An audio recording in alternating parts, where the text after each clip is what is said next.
गणेशाय नमः. सर्वांना गणपती बाप्पाच्या हार्दिक शुभेच्छा. आज मी तुम्हाला एक प्रेरणादायी स्त्रीची कथा सांगणार आहे. भारतातील पहिली महिला डॉक्टर आनंदीबाई जोशी. आनंदीबाई यांचा जन्म 31 मार्च 1865 रोजी ठाणे जिल्ह्यातील कल्याण या ठिकाणी झाला. त्यांचं मूळ नाव यमुना होतं.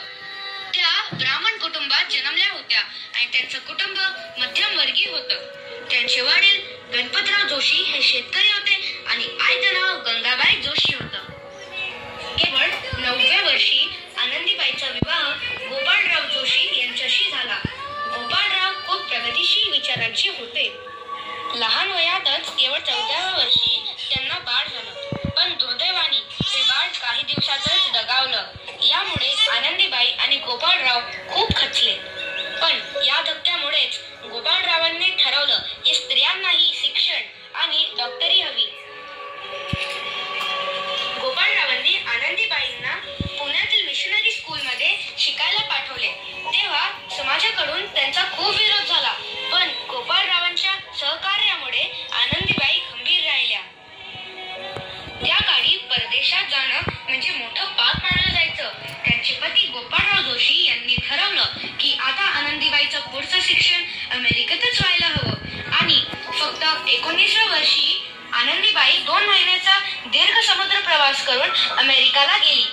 अमेरिकेत त्यांनी वुमेन्स मेडिकल कॉलेज पेनिसिल्व्हेनियामध्ये डॉक्टरीचं शिक्षण घेतलं. तेव्हा त्या अजून 20 वर्षाच्या तरुणी होत्या. त्यांच्या हुशारीमुळे आणि परिश्रमामुळे 1886 साली त्यांनी डॉक्टर ऑफ मेडिसिन ही पदवी मिळवली.